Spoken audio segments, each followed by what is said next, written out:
Hello, growers. Let's chat on growth. Today, I want to talk about a interesting TV series that's recently popular on Netflix. It's called Hellbound.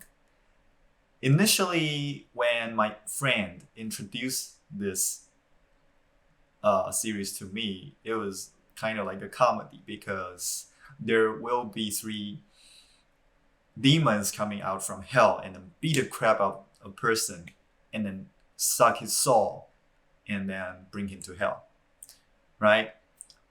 It was kind of scary, but it made me really curious where this story is going. So I plan to watch it just during dinner, starting from episode one, and then I finished the whole thing in one sitting. I enjoyed it not only because it is a creative, like I'm surprised and I'm impressed how the entertainment industry has gone. But then I'm also very intrigued by the message this series wants to send us, and I believe it is something that is totally and is so much fixated on perspective. So today I want to tell you just one thing, that perspective matters. And by watching Hellbound, you'll know why it matters. So let's get started. Okay, quick spoiler alert. If you haven't watched it, go ahead and watch it. First of all, this phenomenon that an angel will come and then to tell you the date of your death, and the demons will come and then just kill you and then bring you to hell. This whole thing is a phenomenon, but this leader of the cult decided to make it meaningful because he himself didn't commit any crime. He doesn't know why God would do this. He must give it a reason, or at least he's doing something good to the society. So he decided to tell everybody. He's done the research, he know everything well, and this is because you are a sinner. You did something bad. And in order for you to not go to hell like all these other people, please contribute and do good to this world. That's the message he wanted to send. And that incurs fear to everyone. And eventually people start to believing it because they seen this broadcast, right? That these demons are true. So only until when there's this baby who's never done anything bad but still needs to go to needs to go to hell, that people understand this is just a phenomenon. It is just like a hurricane, or it's just like a car crash. It's nothing there's nothing special about it, and there's probably nothing this God wants to send.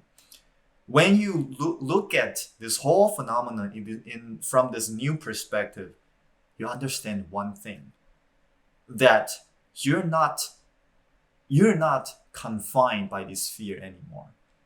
And you know that if you look at this thing in this way, well, okay, you know there's something in life you just don't have control over. It's like every one of us might die tomorrow. You might not wake up in the morning.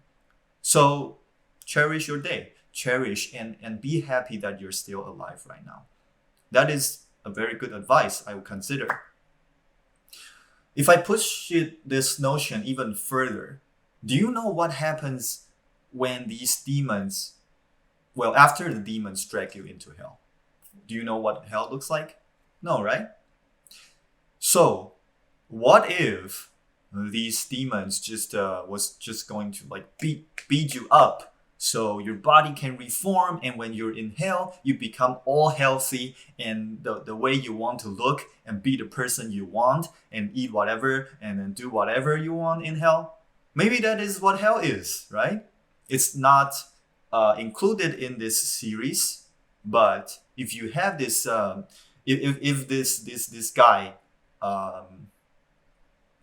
this leader of the cult portrayed this whole thing in this way, well, people might not have a problem to it, right? So you must understand whatever you believe in is just your choice. It's what you agree on.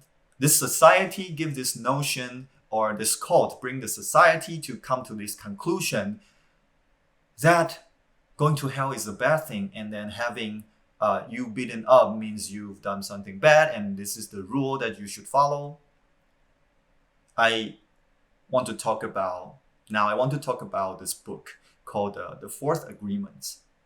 It's a practical guide to personal freedom.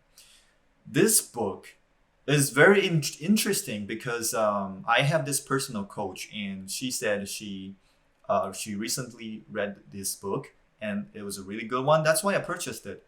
But then the idea it's talking about in the very first chapter respond perfectly to this TV series, because it is saying that whatever you see in this world, no matter it's physical, or virtual, or like something you cannot grab, it's all invented by people no smarter than you. It's just people who's already died, right? Especially culture, even like policies, and the idea of country, the idea of a company. It's just written on paper, so we know there's a company, blah blah blah. There's Amazon, there's Tesla, there's and we agree that in our culture we should do this and that, so everyone can be happy. And perhaps in our life, when we're 20th, we are in our 20th, we should strive for our career. We should go for it. And when we're about 30, if you're a female, you should perhaps be pregnant and then have a child, have a family. All these idea that was delivered to you when you were still a baby, when you were still growing up. And when you were growing up, you didn't have the power to say no. Basically, most of us would just say, okay, I don't like that, but well, there's no choice. Our parents would say, hey, you're not being polite on the dinner table. You should make sure your food doesn't drop on the table. And then you need to learn how to use these forks and knives, so nobody's going to think you are just a barbarian, right? Like all these, like, what's wrong with a barbarian, right? So before you actually know and then have the independent brain to think about what you want or what you don't want, all these are delivered to you. The culture, the way of living is delivered to you. And as a baby, as a kid, that you just go ahead and agree to this.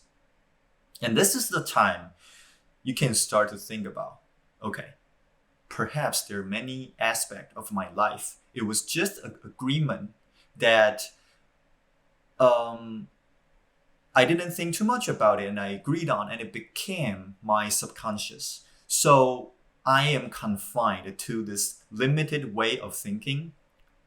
That's what all the ordinary people are thinking about.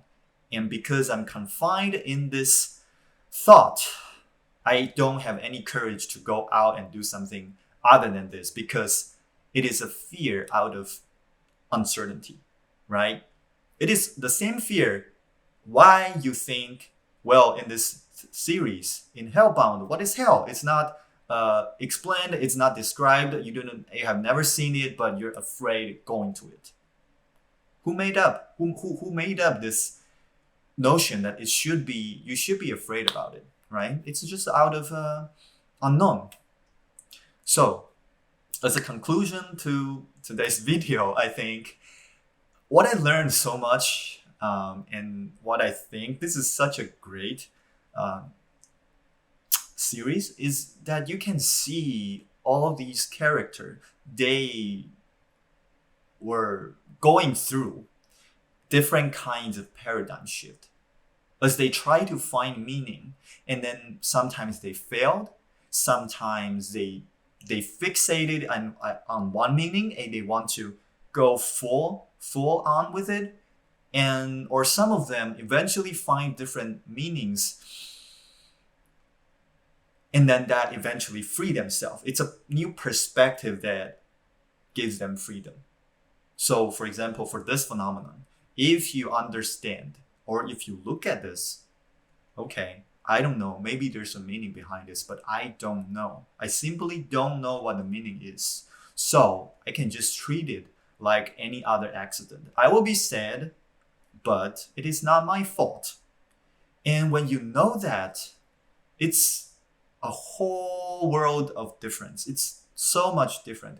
And this actually applies. It's not just the TV series. I hope you can look beyond that and find that in your life, there are so many things you might be looking at it like it is hell.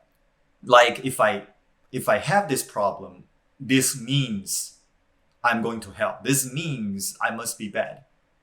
It's the same thing, right? Who told you that if you're not good at school, you are a bad kid? That's your parents. That's the society. Maybe a lot of people are talking about, but is that true? Does it have to be this way? That's the question. So I encourage you to watch this TV series and purchase this book. Although I am only like one chapter into it, I already found a lot of interesting connections. And I hope you enjoy today's talk. And that's it for today. I will see you next time.